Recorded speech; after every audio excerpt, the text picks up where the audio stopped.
speaking with such clarity and conviction that you rarely see in these kinds of meetings. And I think his words were so, they were full of substance and weight that I think it would be difficult for the world to ignore Africa's voice on matters of climate change going forward. And I think what he captured, which for me was really compelling, was the need for the world to see Africa differently, to change the narrative and the perceptions of the continent in terms of its wealth and its contribution to this space. So he, sort of outlined Africa's endowment when it comes to renewable energy. For instance, this continent hosts 60% of the world's renewable energy capacity. When it comes to land, 60% of uncultivated arable land, but also the minerals for the future in terms of the energy transition are on the continent and the continent's young people. So his call was for the world to invest differently in Africa, to have a different partnership with the continent. And climate finance topped the agenda. I mean, it's still really the predominant issue that we're talking about here. How do we finance the areas that are required to tackle climate change, but at the same time, finance Africa's development, sustainable development. Mm-hmm. Yeah, it's interesting you mentioned that. I had yesterday Akin Adesina saying, a country is as good as the energy it produces. So we may have, abundance of natural resources as Africa, but how much are we, actually producing? So tell us, Madam, in line with UNDP's work, could you elaborate a little bit for us about how renewable energy solutions, like wind and solar power, not only contribute to cost-effective alternatives, but also play a significant role in generating green jobs? Well, I mean, for Africa, this is so critical because we're talking about a continent where 6 out of 10 people are without electricity, right? So for Africa, there's not much transition. There's not much to transition from. So the starting point is, how do you convert this renewable energy capacity into green jobs and into electricity, not just for households, but also for businesses? The continent has a long road to getting energy sustainability and affordability. So for us in UNDP, it's not one or the other. It isn't just about reducing emissions, because energy, obviously our consumption is one of the biggest sources of greenhouse emissions. So that has to be done, but at the same time, we're able to use those actions to create new jobs in a massive way, but also to reduce the hazardous consequences of relying on dirty sources of energy. So it's a sort of a combined impact that we're looking for here.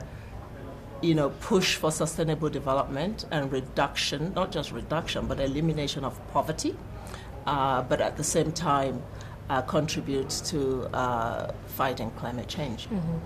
Let's talk about resilience and food security, achieving net zero by 2050. And some people are saying, are we being over-ambitious here, especially as a continent? But it is a critical goal. How does the shift towards renewable energy contribute to this objective and promote energy sector independence, which is a big deal as well, particularly in relation to enhancing food security? Well, today when the Secretary General of the UN spoke, he talked about us getting over our addiction to fossil fuels, right? And I think part of the message within that is that you have 20 countries that are responsible for 80% of the emissions, right, of the problem. And so his first call was get more ambitious about net zero for these countries that are producing the most harm. They need more ambition in terms of keeping 1.5 alive. So that's the first.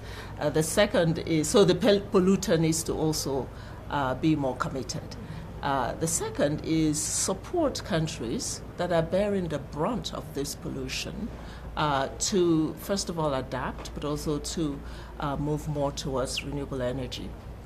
And I think renewable energy industry coming on stream is going to contribute to the global goal of net zero. And Africa is the place where this could be most advantageous, because of where we are in terms of emissions. And that's why today, when President Ruto called for Africa to be seen as a powerhouse of renewable energy, and that it's a strong message to the world.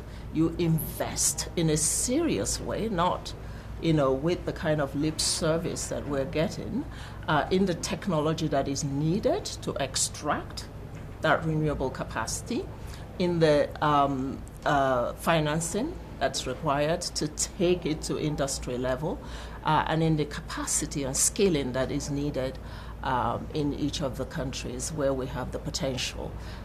A country like Kenya is already over 90% in its dependence on renewable energy. So it's possible, but we need to make the investment. Let's talk about young people. The continent's young people are looked at as a dividend. However, are they involved? Are they being made a pivotal space? Are they being given a pivotal space in as far as climate change and conversations around climate change is concerned? What are your thoughts about how the youth can be more involved? Because we're doing this so that they can live a more comfortable life. I think the world, definitely the international community, is more and more conscious of the place of youth on this issue, and that's why you had a whole session dedicated to youth at the summit.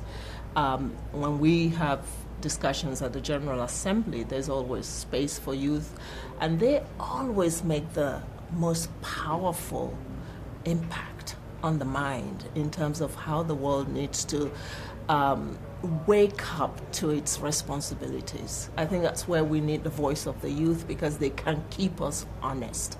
And they call a spade, and they really insist that it's about going from just commitments and promise to action.